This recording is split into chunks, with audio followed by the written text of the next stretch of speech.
CM జగన్ను అకారణంగా target చేసి పీసీసీ చీఫ్ షర్మిల వ్యాఖ్యలు చేస్తున్నారని మంత్రి పెద్దిరెడ్డి రామచంద్రారెడ్డి తప్పుబట్టారు.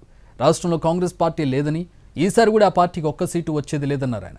షర్మిలను చంద్రబాబు రెచ్చగొట్టి మాట్లాడిస్తున్నారని ఆరోపించారు. రాజశేఖర రెడ్డి, రఘువీరారెడ్డికి అనేక పదవులిచ్చి ప్రోత్సహించారని, ఆయన మరణం తర్వాత కిరణ్ కుమార్ రెడ్డి దగ్గర ఎలా దోచుకున్నారో అందరికీ తెలుసన్నారు.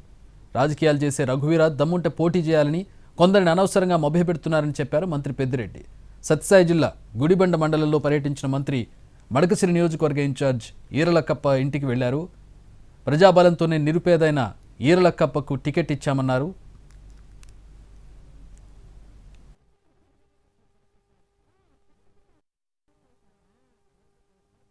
ఏదైనా ఉంటే వైఎస్ఆర్ కాంగ్రెస్ పార్టీ వ్యవహారాలన్నీ కూడా చేస్తూ ఉంది.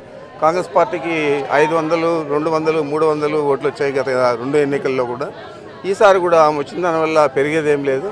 చంద్రబాబు నాయుడు ముందుకు పంపించారు, రెచ్చగొట్టి ఇలాంటి వ్యాఖ్యలు చేపిస్తూ ఉన్నాడని. దీనివల్ల ఉన్న కాంగ్రెస్ పార్టీ ఊడ్చుకుపోతుందని చెప్పి నేను భావిస్తూ ఉన్నాను. వీరారెడ్డి గురించి ఈ మడకసిరి ప్రజల్లో చెప్పాలి. ఎందుకంటే వారు రాజశేఖర రెడ్డి గారు అన్నప్పుడు అడుగులకు మడుగులు వచ్చాడు. రాజశేఖర రెడ్డి గారి దగ్గర అనేక పదవులన్నీ పొందారు. రాజశేఖర రెడ్డి గారి